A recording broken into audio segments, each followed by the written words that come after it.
In example 4.4, very similar question that we had from example 4.3, says use transformations of the graph of f, and I'll underline the definition for f. So this time we are looking at a cube root function.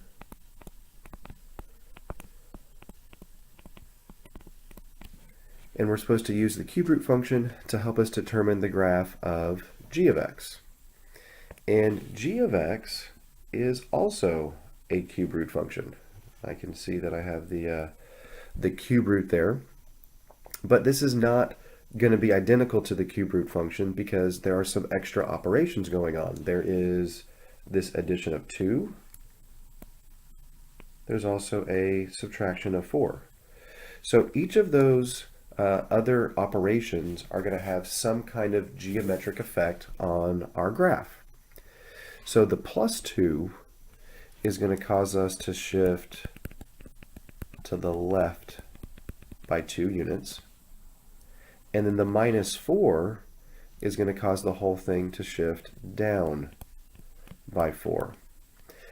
So remember that when we have a cube root, whatever is underneath the radical symbol is automatically grouped together.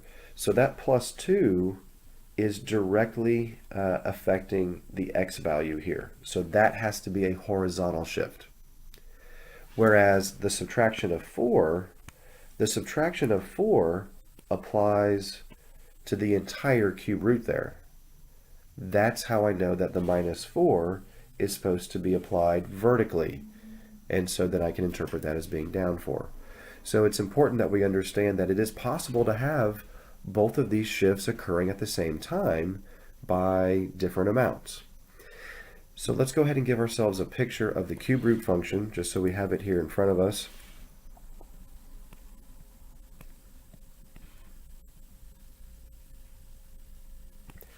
And I'll admit this is not exactly the best window to draw the cube root function, so you'll want to do the best you can to keep it to scale.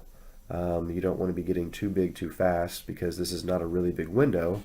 And I'll label this picture as F.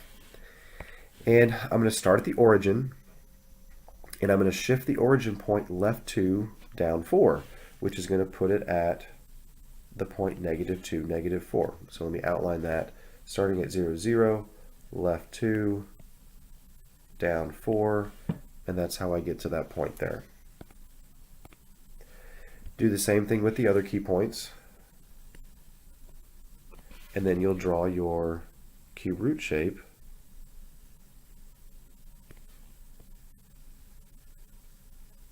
And we'll call this G.